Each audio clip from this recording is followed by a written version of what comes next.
కాపైనా ఏదైనా వంక పెట్టేది ఏమి లేదు. కాయ సన్నగోలుగా ఉంది. ఏదైనా కాపు బాగానే ఉంది. రైతుకు కావాలి.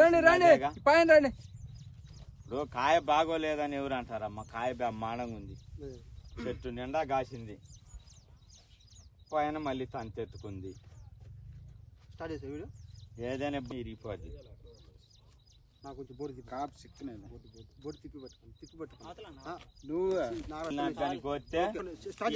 చేసుకో. రైతు సోదరులందరికీ నమస్కారం అండి. నమస్కారం. ఇవాళ మన గోపాలపురం గ్రామంలో అడక నారాజు చేలో ఉన్నాం. ఇవాళ రాశి సీడ్స్ వారి బ్లేజ్ అని మిరప విత్తనం ఫీల్డ్ పెట్టడం జరిగింది. ఈ వెరైటీ గురించి రైతు ఎట్లా ఉందని రైతు మాటలో తెలుసుకుందాం. నమస్తే బాలకృష్ణ. నమస్తే అమ్మా. మన బ్లేజ్ మీకు ఎట్లా అనిపించింది అన్న? బానే ఉందమ్మా. కాయ సైజ్ అయినా కాపు చిక్కదనమేనా ఏదైనా పర్లేదు. వేసుకోదగ్గ వెరైటీయే. కాయ మన కాపు గాని కాపైనా కాయ సైజ్ అయినా కలర్ అయినా ఏది మనం వంక పెట్టడానికి లేదుగమ్మా. ఇప్పుడు ఎటు పట్టినా ఏ చెట్టు చూసినా ఎరగాసింది.